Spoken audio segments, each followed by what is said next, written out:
the show. Thank you for being here. Thank you for sharing this with your friends. This is the Mexican Crossing Lines with your hosts, Cindy Gomez-Schempp. And Duke Gomez-Schempp. You're listening to 88.1 FM, KPPP-LP, Fargo Moorhead, where we are adding local color to your airwaves. You can also find all of our past shows online at kpppfm.com. Tonight, I'm going to be doing an interview with Joseph Yracheta, who is the author of an article recently published on our website at kpppfm.com under the Articles tab titled The Warren Debacle Exacerbates a 527-year-old Problem. And Joe is holds an MS in pharmaceutics, and he is from South Dakota, where his wife and kids are enrolled as members of the Lakota tribe. I'm going to introduce him and let him talk to you more about his article in just a moment. But first, I wanted to thank all of you who have sent information for our shows, who have emailed us, who have called and left us messages. And I wanted to give Duke an opportunity to tell folks how they can get a hold of us and support our work. Oh, most definitely. And thank you very much for all of you who have been sending information. Facebook seems to be the place where people send us stuff. We're actually on Facebook at 88.1 FM. And also we have Mexican and we have the People's Press Project on Facebook. You can also get a hold of us by calling a call-in line and leave a message at 701-566-0917. And you can leave a message up to about 3 minutes, if you'd like to do it that way. You can also tweet us at media_PPP. And you can email Cindy at kpppfm.com or me, Duke, at kpppfm.com. Now, if you go to kpppfm.com, you'll find Joe's article there. Plus, you'll find Mexican Crossing Line, podcasts, videos, all our past shows. I'm a little behind right now. I'm 3 shows behind, so give me a few days to get those up there. We take the videos from Facebook Live and we put them up on YouTube, and the channel on YouTube is Duke1517. So I'd appreciate it if you went to YouTube, went to Duke1517, subscribe to our channel, and you'll get notified whenever we put a new show up. Also at kpppfm.com, you can make a donation to our station. Our station is a nonprofit, community-run, non-commercial radio station. We rely on people donating to us, and we write some small grants, and we keep the doors open that way because we're really a low budget operation, but we're broadcasting in the Fargo Moorhead area. We potentially reach about 165,000 people, and the people in this community have been very generous. Whenever they make a donation, I'll mention you on the air so people in the local community can know that you're contributing to nonprofit media independent news, and your donation is tax deductible. Just go to kpppfm.com/donate. Okay.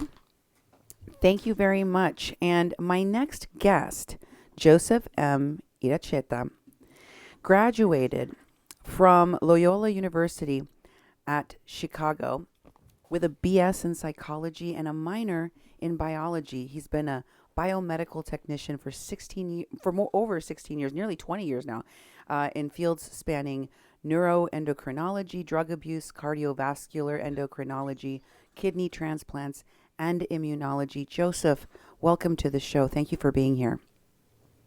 Hi, thank you, Duke and Cindy, for letting me talk today on your show. Well, you contacted me and you had written this article about the Elizabeth Warren debacle. And for those of you who don't know what that was, for whatever reason, you probably know Elizabeth Warren is running for president. Mm-hmm. And she's one of the candidates from the Democrat side. And she, for reasons still very unclear to me, decided right as she was announcing her bid for the presidency to come up with this DNA test that said that she was Native American. And a lot of people thought it was in poor taste. A lot of people thought it was another stunt. But you wrote a very well thought out, researched article about this. The Warren Debacle Exacerbates a 527-year-old problem, which you can find on our website at kpppfm.com under the articles tab. And also on mexi-can.org. And also on mexi-can.org. That's right. So, Joe, tell me what prompted you to write this article? Well, part of it is I'm part of something called the SING Consortium, the summer internship for indigenous genomics. It used to be native genomics, but so now we have a Canadian and a New Zealand um, partnership. And so now we changed it from native to indigenous. And hopefully next year or the year after, we'll have a SING Mexico. And all of these people are either native academics in the humanities like bioethics or history or anthropology um, or some field like that. And then another group are genomicists or work with genes in some fashion. They're scientists. And so it's a really unique constellation of native researchers, and there are also non-native researchers there also. And we have a week-long um, overview of all of these issues and how they relate to Indigenous people. And in the beginning, it was mostly Indigenous people of the Americas, and now it's been extended to, like I said, New Zealand, Canada.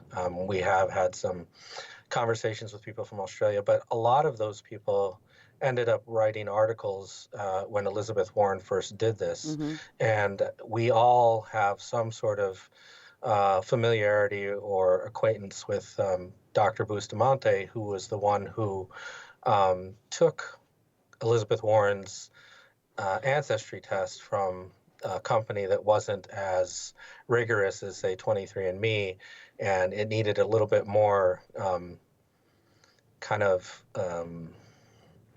can't think of the word, babying around to get the information that she wanted to get out of it. So Carlos Bustamante, who is probably the world leader on American indigenous genomics, has an algorithm and that he's kind of worked on over the years, mostly with Latin American populations, and then some, quite a few Mexican American populations here in the United States, to apply to this data that she had to see exactly how much American Indian she might be. And as I said, since we all have a familiarity with him, either professionally or Personally. personally, we were all kind of taken aback that he would be involved in something like this. Because early on, like, from 2008 to 2014 or so, he was really a champion for this field for Latin America. If you don't know, there was a big controversy with Spencer Wells and National Geographic and Cavalli Sforza and all of these guys who did the National Geographic project, which is called the Human Genealogy Project, the HGDP. Mm-hmm. And they started collecting all of these genomes from quote unquote disappearing populations across the world. And, that rubbed a lot of people the wrong way. And, some of the stuff about the way it was being collected, especially in the Amazon, was highly suspicious in terms of monetary compensation and whether or not the indigenous people really understood what they were giving away. So that bad press kind of shut that down. And as a very unsuspected collateral, a lot of federally funded agencies said, well, basically we can't work with these people, so we're not going to include them in things anymore. And saying that most of Latin America and the Americas in general are too highly admixed to yield any interesting or good information. So we're just going to stick to African, East Asian, and European populations. And Bustamante was like, wait a minute. First of all, that's not true. There are indigenous populations in the Americas that are not mixed. And even if they are mixed, that is going to yield probably the best kind of information, because you want to know, when you do have different genomes that have been separated by, thousands of years of evolution, when they return and come back and start mixing, do you have what they call hybrid vigor? Do you have some sort of liability to that mixing, or is it neutral? and answering that question was an important question, and we all kind of were champion or felt like he was our champion, Right. and so now him getting involved in this I, was kind of a slap in the face. And we all we know that he's been to conferences like SOCNUS, which is the Society for the Advancement of Chicanos and Native Americans in mm-hmm. Science, and we've all expressed not only the scientific concerns, but the cultural and the political concerns. And of course, because Canada and the United States are the only ones that give their tribes sovereignty, those kinds of questions about ancestry and privacy and genomic benefit or control were very important to Indigenous groups from Canada and the United States. And so just having that out there without having a chance to kind of filter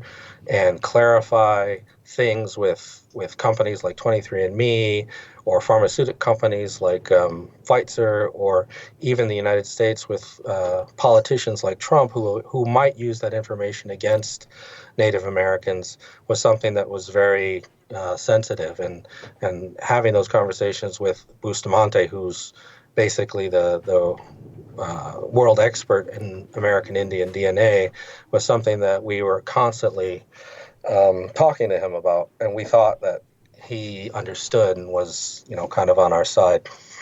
So it was a pretty huge letdown to see him being the author of these results that were in that video that Warren put out, talking about how she has Native American ancestry. But his involvement wasn't the only thing that bothered you about the criticisms that came from folks after, especially in your, circle of scientific indigenous people, right? Talking about this. There was something else that bothered you.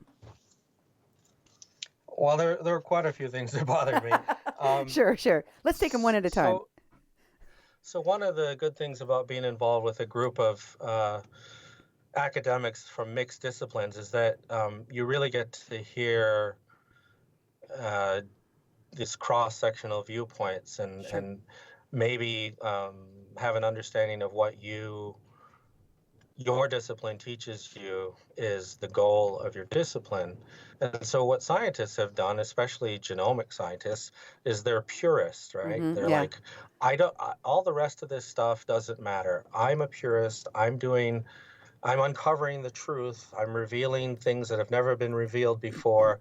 And it doesn't matter if people, uneducated or uh, Luddites Mm-hmm. decide that it's not something that we want to look at. Mm-hmm. Scientists always seek the truth, and we're objective. Mm-hmm. And all the rest of it is up to somebody else. It's up to politicians. It's up to Right. It's up to community leaders. It's up to sociologists. And in our group, we have started to push the idea that, of course, science is not objective. It comes from a very Eurocentric point of view. Mm-hmm. And scientists are not objective because they were raised in a certain way, and they're raised in this discipline that tells them that they're purist, which also isn't true. Right. I Right. mean, funding and after the Bayh-Dole Act, research has become very much about commercial application and money and these biotech startups and that kind of stuff. So it's not objective from that regard as well. And so having these cross-discipline conversations, we as a group, and putting some weight to our papers as scientists, are saying, scientists no longer, in the era of big data, Facebook big data, uh, the NIH big data, any big Sure. data that you can list. In Mm-hmm. the era of big data, scientists cannot hide behind that shield anymore that they're objective and they're purists and it's somebody else's problem. Right. Right. So in this article that you wrote, you stated that I'm just going to read a little bit of it here to entice folks to check it out on our page, kpppfm.com. It says, there have been a lot of articles written about Elizabeth Warren's use of direct-to-market testing to prove her Native ancestry and what it means, both politically and socially in the USA. This action was complicated and layered by the involvement of Carlos Bustamante, a Latino genomicist who has been a vocal advocate for Amerindigenous research. Many of the strongest objections have come from American Indian academics and genome scientists. These highly credentialed natives have come under attack from lay people and media alike for being out of touch with grassroots Native American community members. These criticisms, similar to the mascot issue, center on representation. Often, Native people who object to an offensive trend or policy face a media backlash with a specially selected sample of natives who find no offense, or similarly from a sample of people who have questionable claims to native ancestry. The silencing or recasting of valid native objection by the larger, more powerful, and callous majority culture points to a fundamental problem in America's understanding of itself and of American socioeconomics. Moreover, in failing to respect its indigenous people, it demonstrates that America is out of sync with its own ethos of being just, equitable, and the most morally advanced civilization and history. Do you want to comment on what that backlash feels like, especially if you're one of the scientists in this equation?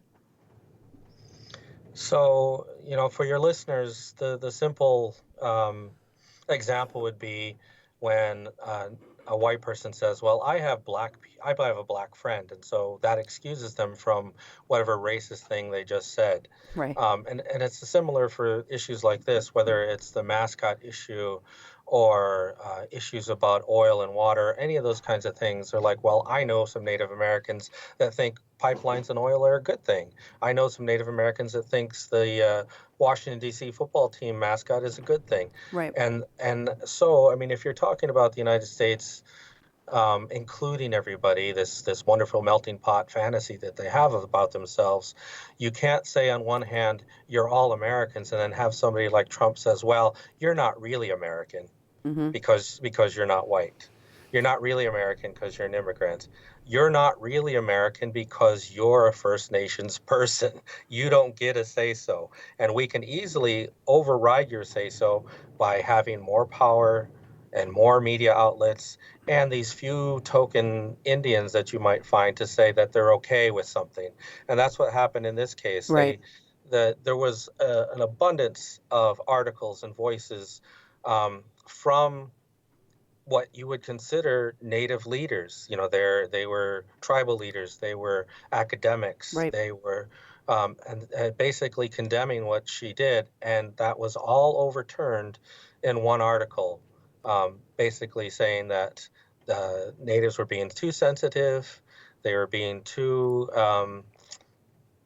I guess, one-sided, not giving enough weight to a plurality of views of the Native American community, all of these things. Mm-hmm.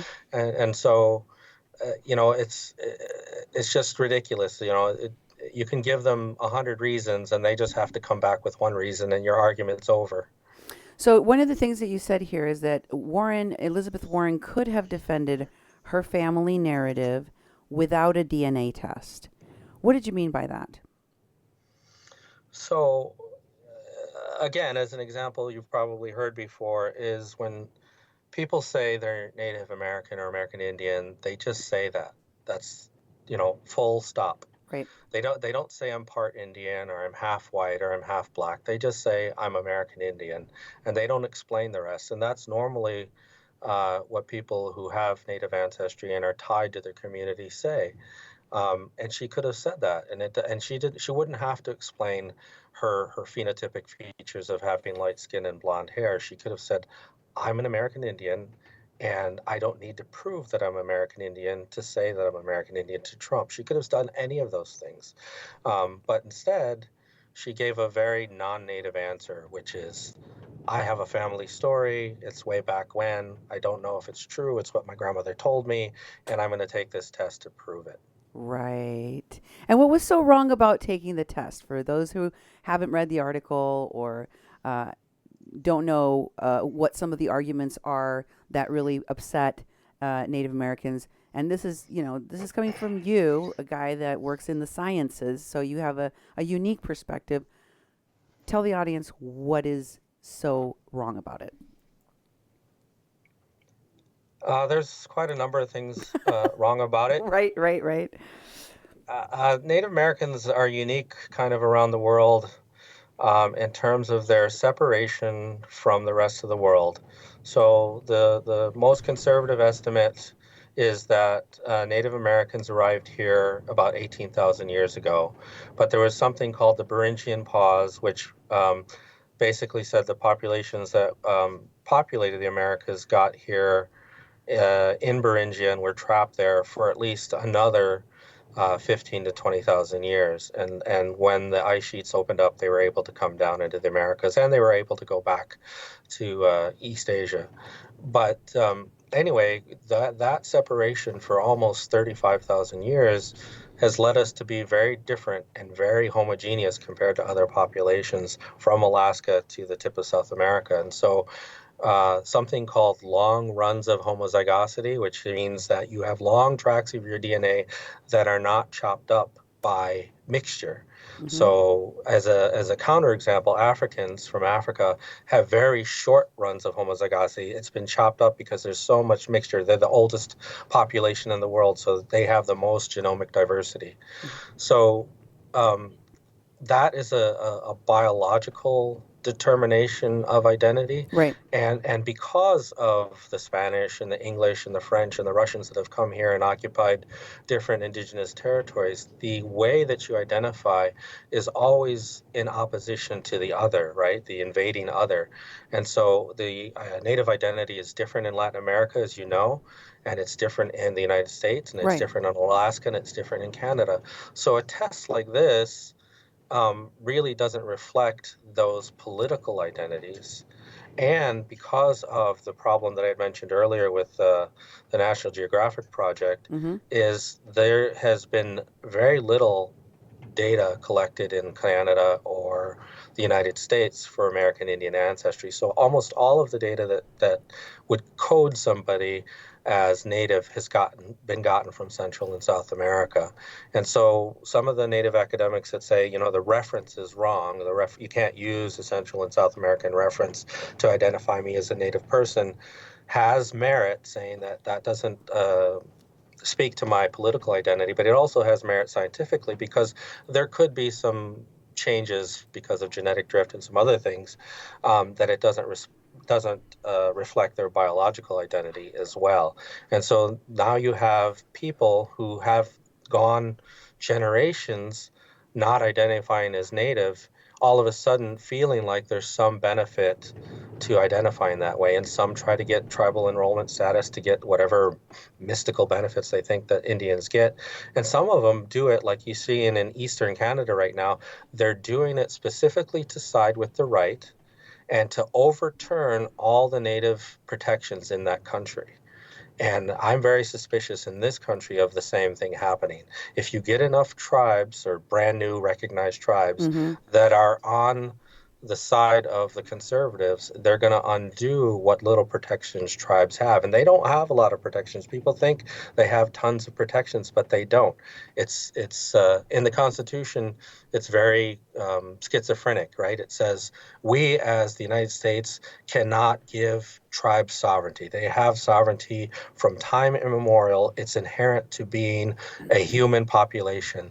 Theirs is a natural sovereignty. We don't need to recognize it. And then not even a paragraph later, it says, but we have plenary power to remove or grant them sovereignty and basically decision-making ability whenever we see fit. So those are the kinds of things that can go wrong from this ancestry testing, I think. Mm-hmm.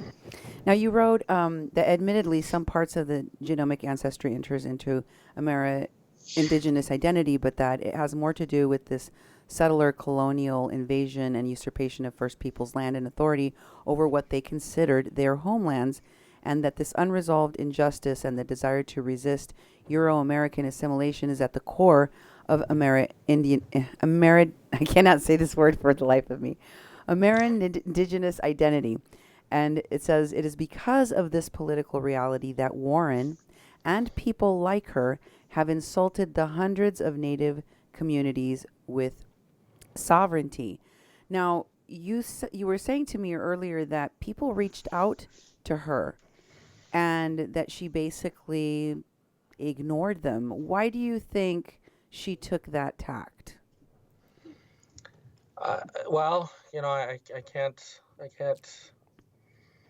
But it says speak for something, I can't speak for her obviously, but right? from all of the stories that I've read, both from the Cherokee Nation and other people who invited her um, to come for some counseling, and they made some very polite and generous and warm invitations to her.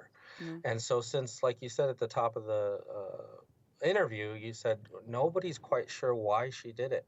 Mm-hmm. And so one of the things, or one of the reasons people think she did it was just a political ploy, Yeah. just a way to get herself on the side of people of color, not just Native Americans, but all people of color, that she's standing up for Native Americans against the far right like Donald Trump. Mm-hmm.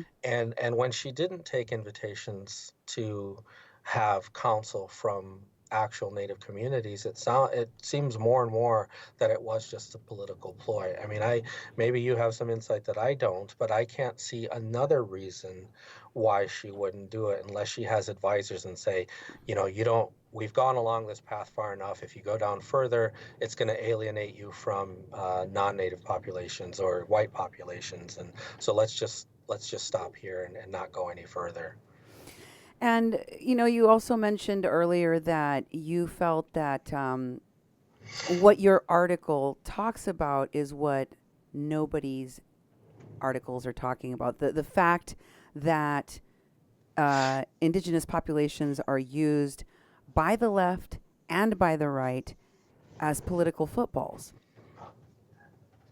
Right, and this seems like it might be one of those instances. I mean, from what I know of conservative politicians, um, there's very few, except for maybe Oklahoma, that will give even lip service to tribal populations in terms of their resource rights, their voting rights, their educational rights, even their rights in the military.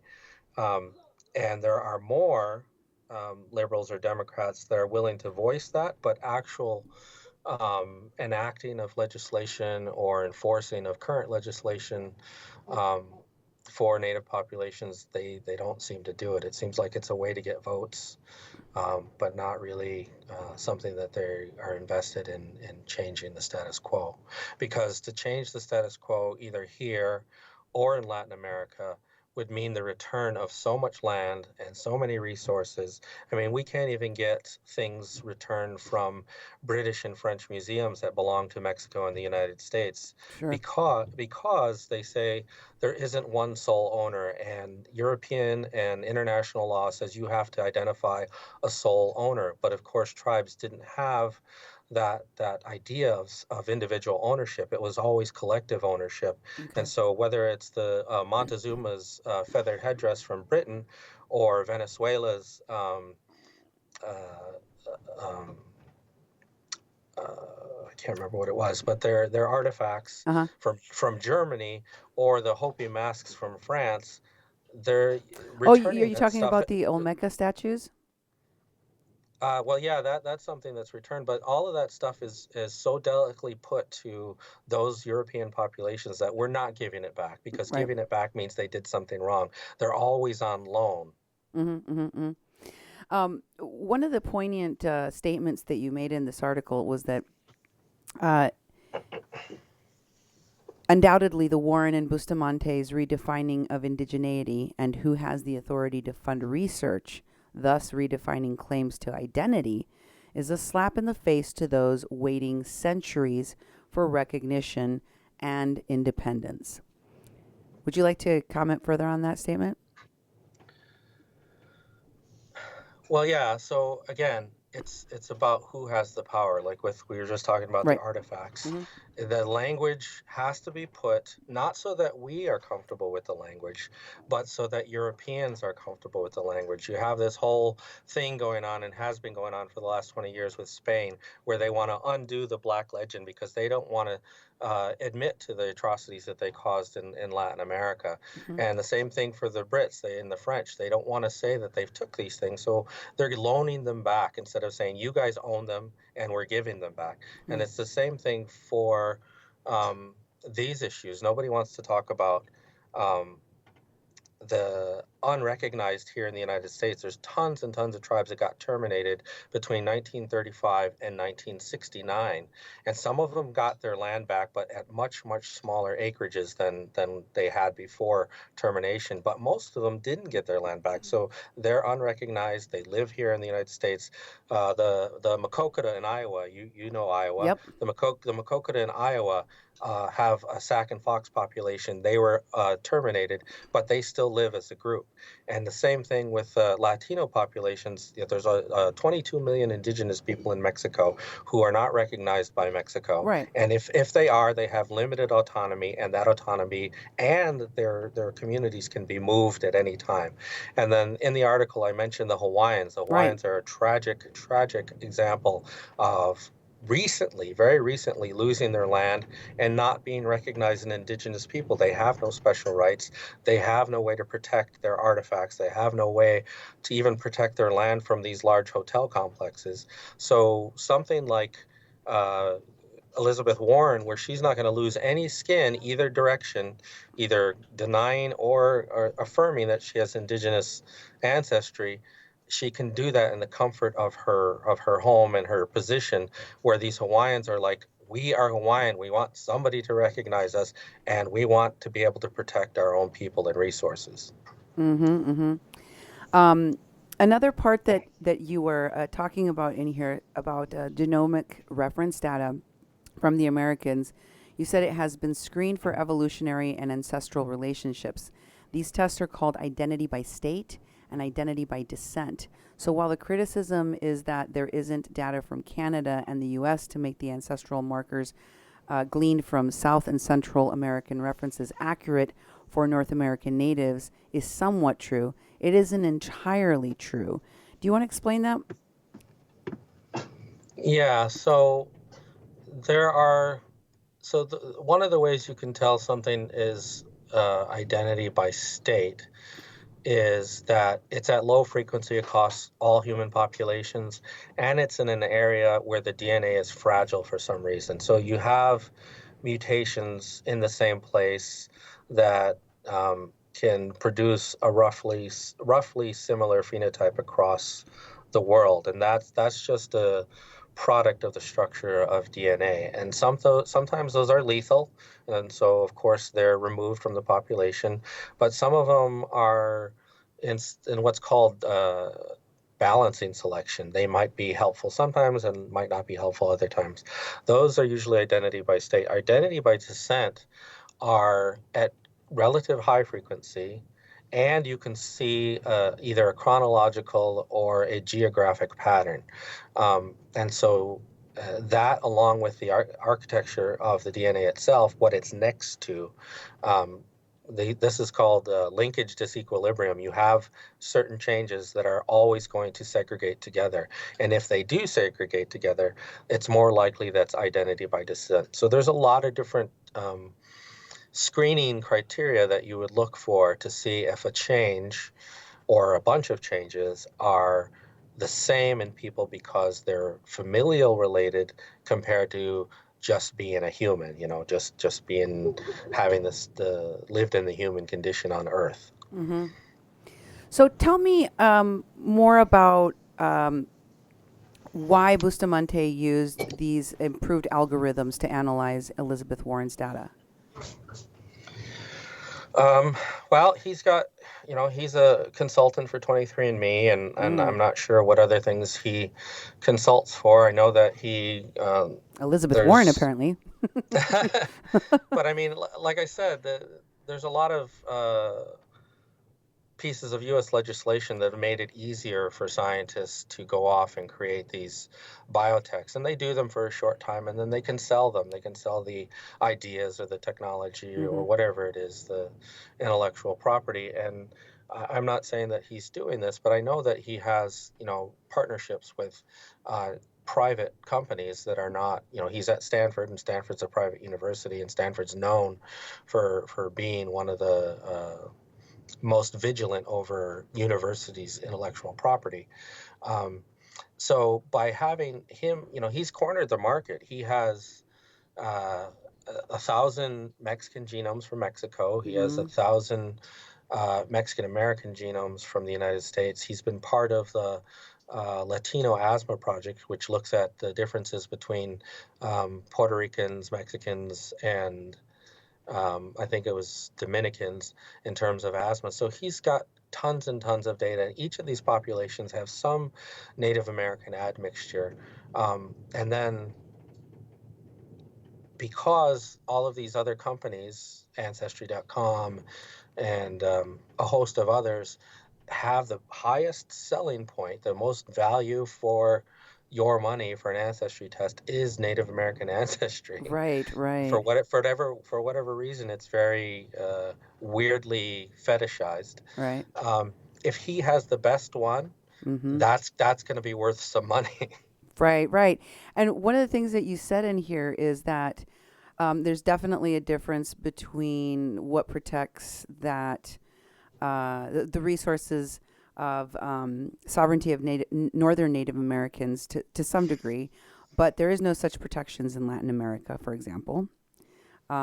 And you also mentioned in this article that with genomic and omics technology being analogous in power to the splitting of the atom, genomic data has the potential to generate great wealth. Indeed, only one only has to look at the money being invested by public and private funders into omics and technology to see how it might recapitulate theft from the indigenous. Would you like to speak on that a little bit more in depth? Yeah, I mean, with any technology, whether it's gold mining or fracking or these big data consortiums, you have to be on the ground floor. And at the beginning, you don't know what direction it's going to go, but accumulating as much as you can is always the key. It's volume, Mm-hmm. volume, volume, and even if it's worthless, if you have more volume than somebody else, your product is worth more than theirs. So I mean, that's just a basic tenet of business. And so with genomic technology, nobody's really sure where it's going to go, but it has the promise of not only being good for criminal forensics, for military forensics, for bioweaponry, for pharmaceutics, for drastic and uh, So are you doing it? drastic and Herculean saving of lives, like you saw in China, where they took this baby who had HIV from both parents and they CRISPRed out the HIV virus. For the people who can afford that, they're going to pay for it. Right. So are you endorsing people taking these DNA tests like Elizabeth Warren? It sounded like a commercial for that. Yes, No, no? no, no, I'm not. I mean, it's really kind of the Wild West for genomics and omics technologies. I mean, genomics isn't the only thing, and might not even be the best thing for this Right. big data. Right now, the microbiome tells more about your ancestry and your state of health than your DNA does, because your microbiome travels with you over time and also evolves over time for different populations, and is affected more immediately by environmental exposure. So the microbiome, in terms of data, um, is a lot more potentially beneficial for you as an individual. But if you think about it the other way, if this era of surveillance and big data, where only the populace is monitored but not the polluters, um, a thing like the microbiome, where it could tell you when you were um, exposed to arsenic or lead or something else, and it could tell you within a day or two, Wow. that's dangerous to to big business and the government, right? And so Mm. a lot of this is distraction. So there's genomics, there's microbiomics, there's metabolomics, there's a whole bunch of other things that can report out both directions to you as an individual to improve your health, but also up the chain and say, you did something wrong. So, like, I know that a lot of people, and I really appreciate you explaining your article to my listeners. I think that it's very hard for lay people sometimes to understand what the pitfalls, what the benefits are to these kinds of technologies. So that's one reason why I appreciate you explaining here. Most people's interactions with DNA testing is, like you said, 23andMe and Ancestry, and there's been a huge push for people to find out uh, where they came from, and I do notice this. There are a lot of people in these commercials that are either adopted or that are from Africa many times, and I feel like they somehow prey upon certain populations and want those people to take the test. Could you talk a little bit about? Well, first of all, how close are these folks to actually finding out more about their ancestors, and um, and what are the pitfalls? What are the dangers of doing what everyone else is doing right now, which is taking a DNA test?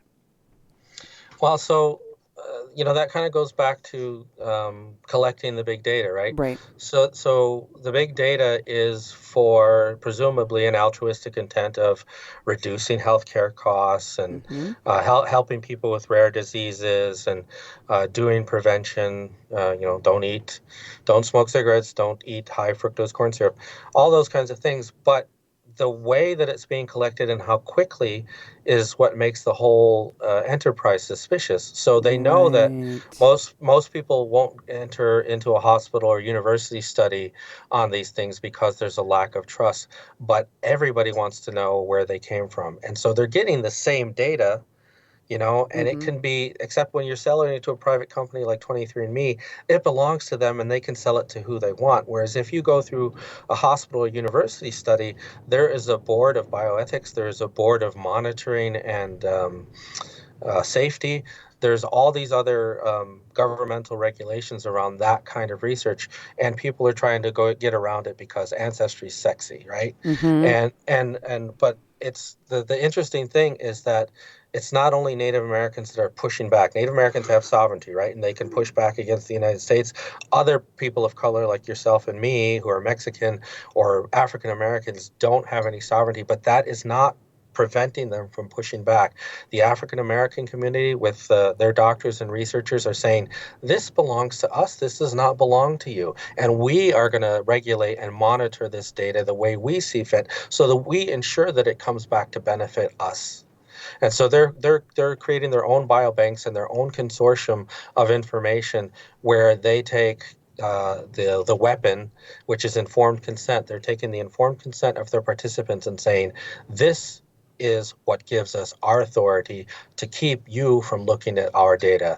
We don't have a border, we don't have a political way to protect ourselves. What we do have is community, and we have that community power through this informed consent. This is what these people want done with their data, and that's a good thing. I wish there was more Latinos that did the same thing, but Mm-hmm. as you know from the Yalitza Yes. Aparicio thing, that Latinos are very divided, and we're the ones that have both. Incredibly so. I mean, I think Yeah. it's that division is promoted, and one of the things that you said in your article is that it's you shouldn't be looking at tribal identity in the U.S. in isolation, and that's a very important point because you said that the narratives that can be derived from it are mostly outside of native control.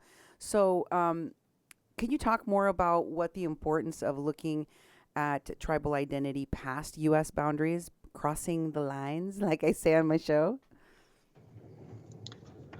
Uh, well, as you know, even in countries with high indigenous ancestry like Mexico and Peru and Mm, Bolivia and mm, Ecuador and Paraguay, um, a lot of those places are controlled, not like in the United States, controlled by the 1%.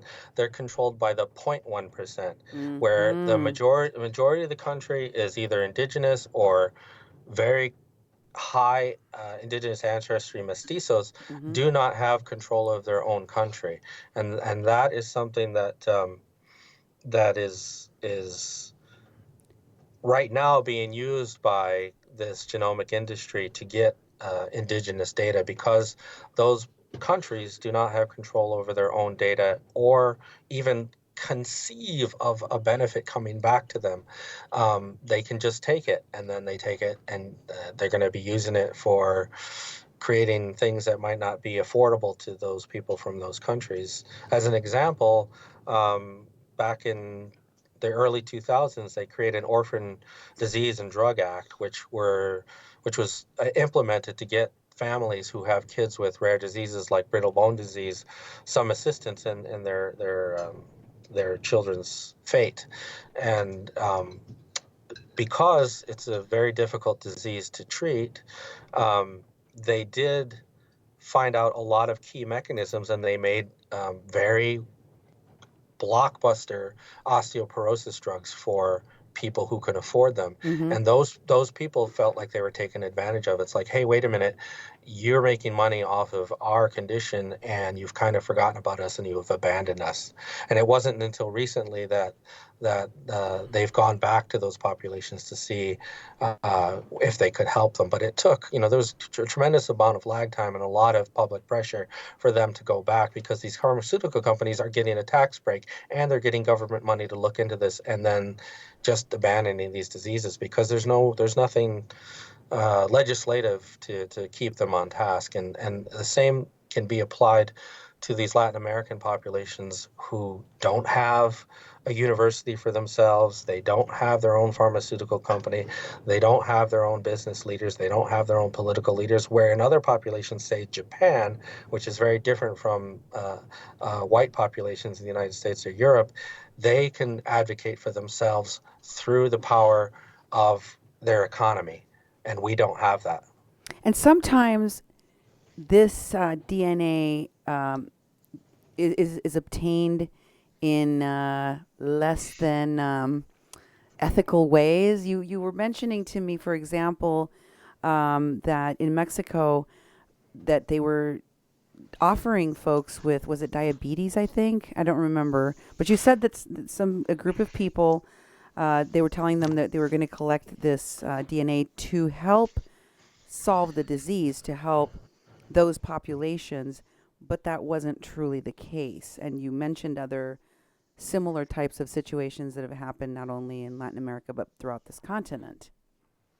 Yeah, so diabetes seems to be the big push among a lot of native groups. And so here in this country and in Canada, the two big cases were the Havasupai, which they live in the Grand Canyon, and the Nuchalnoth, which live in British Columbia. And both were approached with this idea of helping them with their diabetes, and then come to find out they use them for other things like inbreeding. And a lot of us suffered inbreeding just because of the ramifications of a Euro-colonial invader, right? So here Mm-hmm. in this country, they were put on the reservation and they were forced to breed with each other because they couldn't leave. And then things like migration against their creation stories and schizophrenia and a bunch of other things that were not consented for. And people only know of the Anglo American native tragedies, but it happened in Latin America. So I'm of indigenous descent, Purepecha from Michoacan, Mm-hmm. and they had the same thing happen to them, where a bunch of Mexican researchers came to them and said, we're going to help you with diabetes. And they had their own Havasupai moment. And now most of the Purepecha I talk to won't ever participate in a genomic study again because that happened to them. And then there's the Yanomamo Indians in Brazil, same thing. They got like $5 for their sample, and then the samples were being sold for $75 a pop on the open market. Wow. And they never got anything back to help them with their diabetes at all. And eventually, all of these groups, Havasupai, Yanomamo and the New Chilnut got their samples back, the blood samples. But Mm. I have asked and I haven't gotten an answer. Did they get the DNA isolations back? And that's the important part because if you gave me blood and I took the DNA out of it and gave you back your blood, you'd be happy that you got your blood back. But I got the thing that I need, which is your DNA. Right. And a lot of folks don't realize that when they're participating in these studies, they're giving away their DNA and that DNA has a market value, that it can and most likely will be sold. And there is a big there's a big market for particularly indigenous DNA, correct?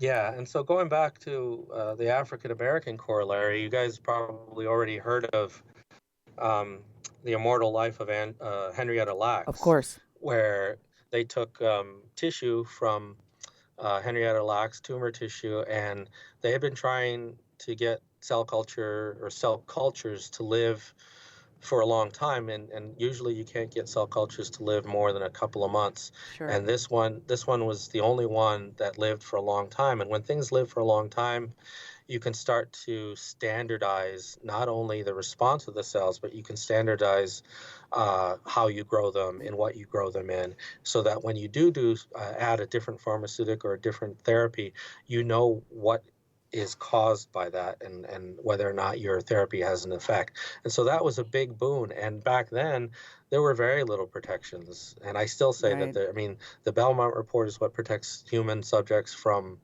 exploitation. And it started with the Tuskegee Airmen and a few other bad examples. But a lot of those rules are to protect the researcher, not the person, and or the group. And so they took that from her, and it became this big um, news story, big controversy, and they gave that family kind of a token place on an NIH board to make ensure that they have some moderate or minimal say so over what happens with their mothers and grandmothers' cells. Mm-hmm. But because of that, that's kind of opened the door for other people of color to say, hey, you know what? Back then when there were no protections, you took this from us. But now that we know that it has a value and it could be used for something and it's not being used for us, we want to have a say so. Right. Oh my gosh. Your article is kind of a jumping off point for a much larger discussion about genetics, about our DNA, about the marketability of indigenous DNA in particular, and how there's a whole new divvying up and selling of our genetic material. Um, And in the reason why we're so valuable is just like I said with people with rare diseases or something called Mendelian diseases, diseases that run in families, is that these things are rare and they might not you might not be able to solve the disease or cure the disease, but those mistakes in biology reveal all kinds of new things about mechanisms of why things go wrong in the human in an average healthy normal person. And that's why these rare populations are very valuable to the biotech industry, because you can't do that with humans. You can do it with a bacterial culture. You can do it with yeast. You can do it with zebrafish. You just take them and crash them, or you take them and put them in under tremendous stress, and then let the population bounce back and see what happened. And you're like, wow, this is something I've never seen before. This is a mechanism that I can look at and figure out how to fix quote unquote normal people. You can't do that with humans, but it's happened naturally. It's happened with Jewish populations in Tay-Sachs. It's happened with Yep. African American populations and sickle cell. It's happened with the brittle bone disease, Mm-hmm. and it's happening right now with the Amish. The Amish are also a population that are very valuable to the biotech industry. Right. Us as Native Americans, as I said before, we're separated from the rest of the world in a brand new environment on the planet that humans had never existed in before, from a very small starter population of only 70 individuals. So 70 of our ancestors populated all of the Americas. So when the Europeans arrived here in 1492, there were 150 million descendants of those 70 people over 35, between 15 and 35,000 years. So the changes that are in us are unknown and very valuable because we represent somewhere between those Mendelian populations, those family populations, and a true human population where you have a lot of mixing. So we're somewhere in between there. So looking at the bouncing back of a population that crashed basically, Mm-hmm. and we crashed more than once. We crashed when we came here. We crashed when Europeans got here, and then we crashed again when the different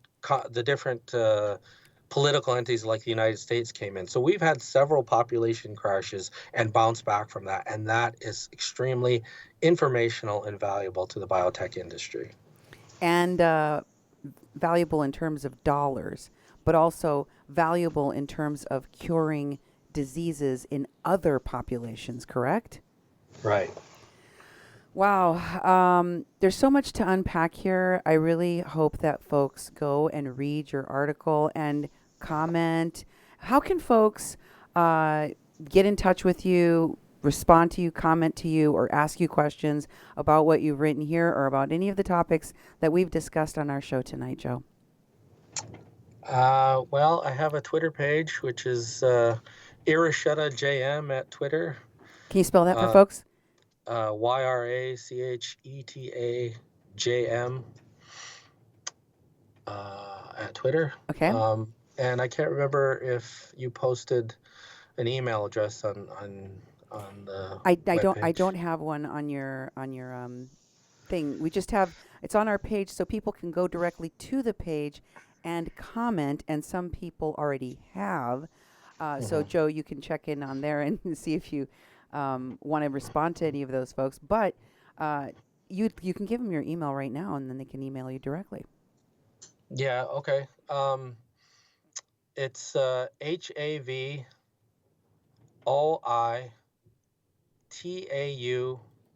at gmail.com. HAUAV No, HAVOITAU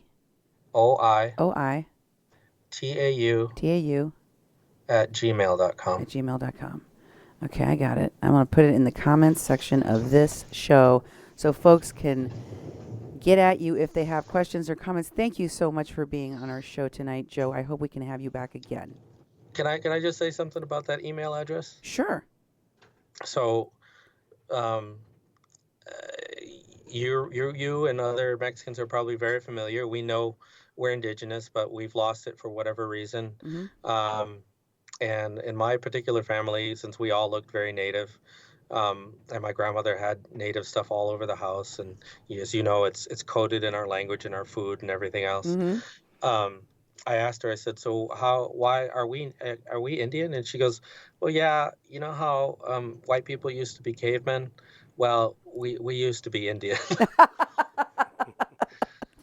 So when I was first looking, I just like a lot of us because of the movie La Bamba, Yeah. and the famous line is like, your grandfather was a Yaqui Indian. They don't know who they're dealing with.